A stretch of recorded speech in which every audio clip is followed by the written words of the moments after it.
I don't know if the camera can pick it up, but we've got a massive fire burning just up the road in the mountains. It's been burning for the last week or so, and it's currently 0% contained.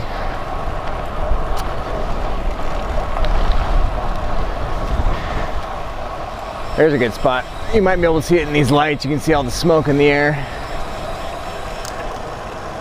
Anyway, yesterday the fire basically blew up. It doubled in size. And the smoke's just been absolutely terrible.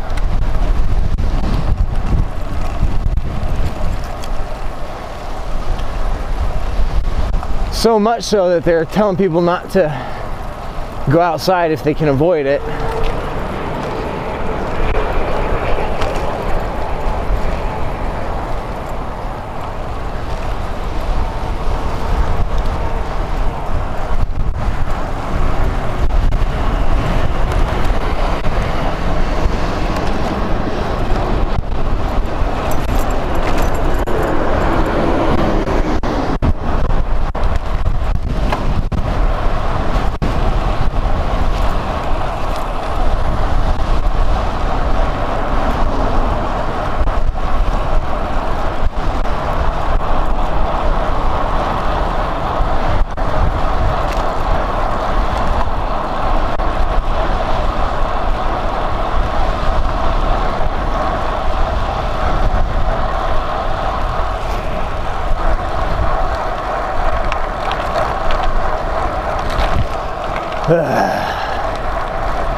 On a positive, my wheels came back.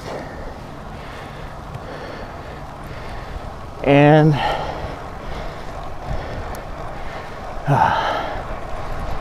they sound absolutely fantastic. I'm not hearing any clicks or clacks, creaks, nothing.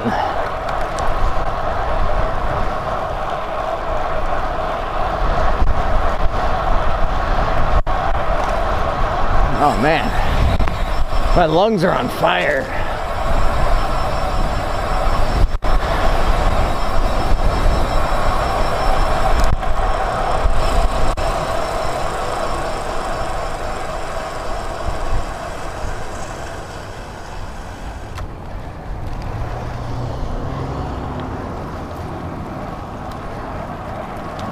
The wind is not helping at all, that's for sure.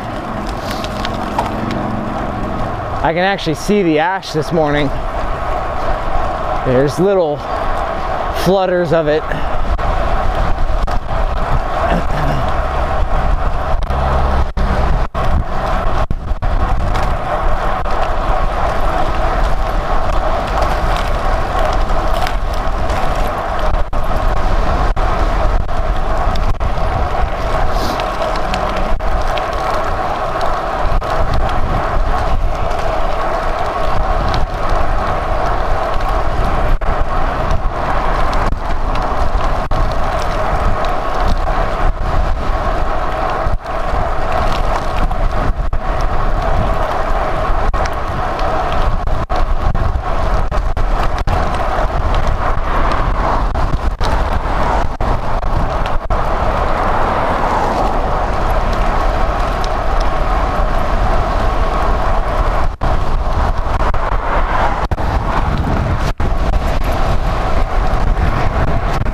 Even worse down here.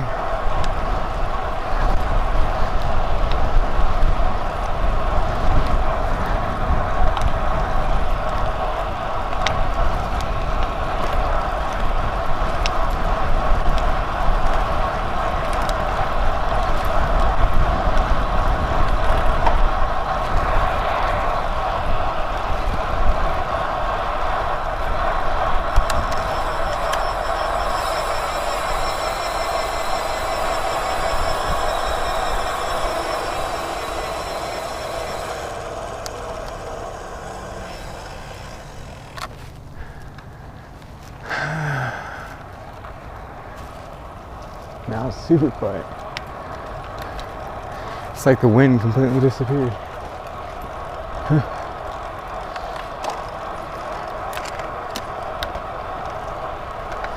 Yeah, the wheels sound really good right now. Whisper quiet. Just the sound of the drivetrain.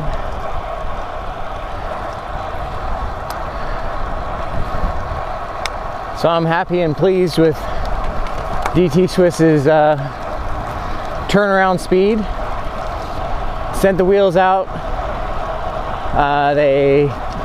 I mailed them on Wednesday of last week, just before I left on my trip, and I received them Thursday of this week. They got to Colorado on Friday of last week. They must have fixed them between Monday and Tuesday and shipped them right out, because it's a 2-day shipping time from Colorado to here.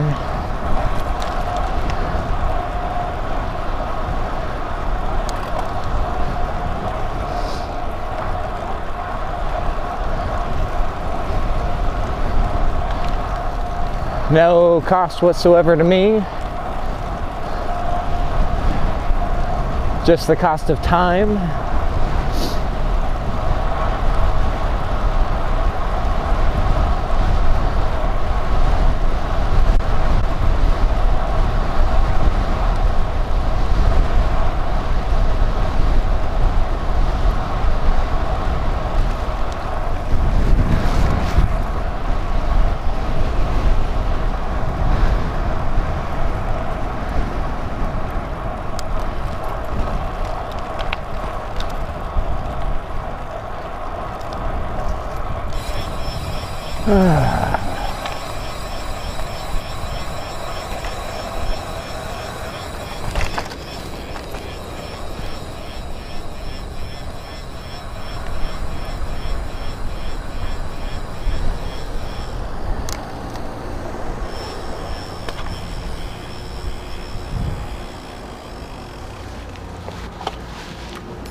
Oh, the light didn't stay on.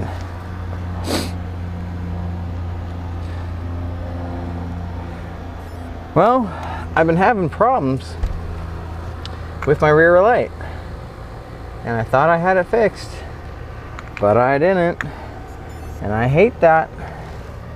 I hate getting off the bike and seeing that my rear light was not working this whole trip, or for a portion of the trip. I don't know what point it turned off. Oops, not play, not play.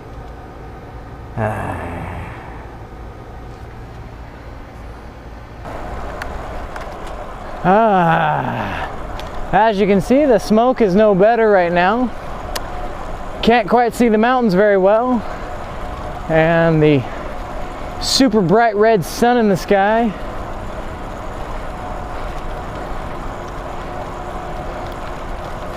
But yeah, the smoke is still here to stay. Just makes the complications of all this weather that much worse. The nastiness.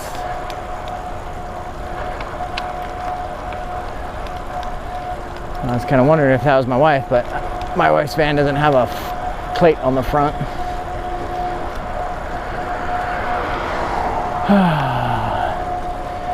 So the wheels are back and they feel good.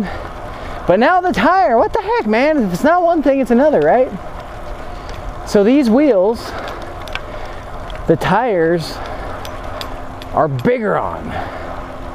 And I don't know why. These 28 mil tires seem to have a bulge in them at one spot. And it's making them very, very, very slightly rub the frame, which is a big problem because they ain't supposed to do that. So I might have to throw a 25 mil on the front, which I really don't want to do.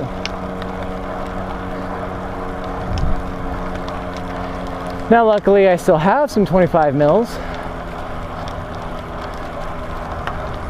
My Continental Four Seasons.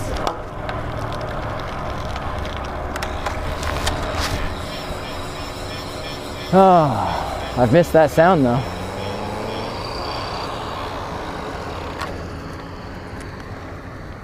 The giant hubs make almost no sound. And I actually haven't ever ridden this with just the 18 tooth. As soon as I got the wheels, I swapped the Ratchet system. So I'm not sure what the 18th tooth even sounds like, but I can tell you that it's a noticeable difference in the engagement for the drivetrain. So the Ratchet, if you're not familiar with the DT Swiss 50, however many tooth, I think it's 52 tooth. It's either 52 or 56. I think it's 52. The changing of the Ratchet gets rid of slop or play in how the freewheel engages. So normally when you're pedaling, if you've got either just a 3-pawl system, which a lot of entry-level wheels have on their free hubs, so there's 3 points where the ratchet mechanism makes contact.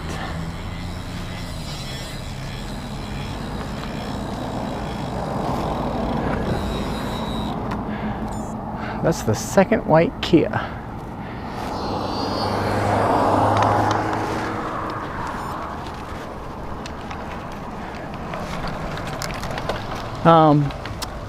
Anyway, so normally on some entry-level wheels inside of the free hub where the ratchet connects to the wheel, so it's the connection point between your gears essentially and the wheel. Lower level or entry level ratchet systems usually have just a pawl system with 3 pawls. So you have 3 points that connect to the actual wheel. With the entry level DT Swiss, the 350 hubs, they come with an 18 tooth ratchet. So instead of using a pawl, it uses a ratchet. And it's hard to describe how all this works while riding, but think about it like a transmission.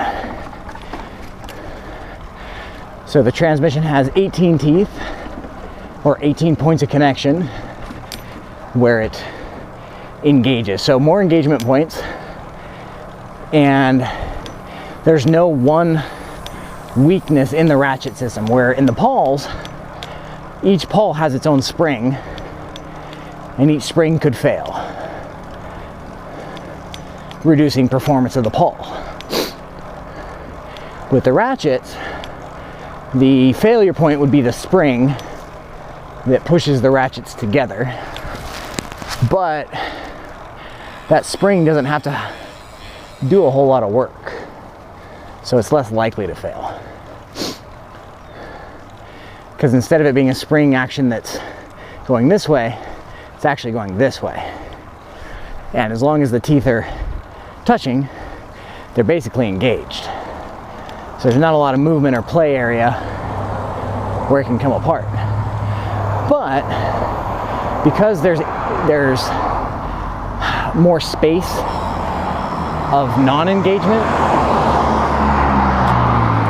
than there is of engagement, there's a little bit of slop in the take-up of the crank arm. And by slop, I mean you can put your foot on the pedal, and before the chain actually starts to engage and pull the wheel forward, there's a small amount of take-up in the free hub before it engages. And you can measure this one of two ways. One, in the rotation of the free hub itself, or two, in the degree of change for the actual arm, or the pedal.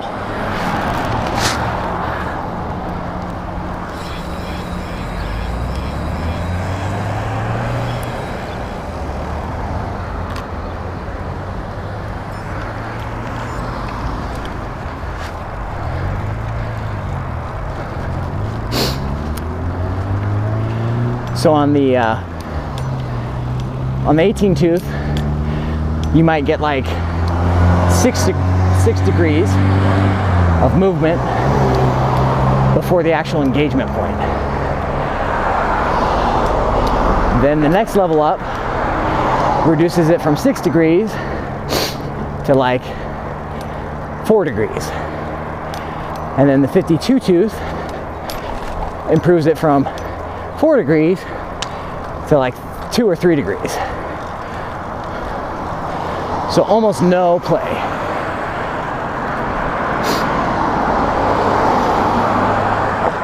So as soon as you start to put your foot down on the power is immediately going to the chain and turning the wheel, which is cool. And as a secondary bonus, you get a really sweet ratchet sound when you stop pedaling.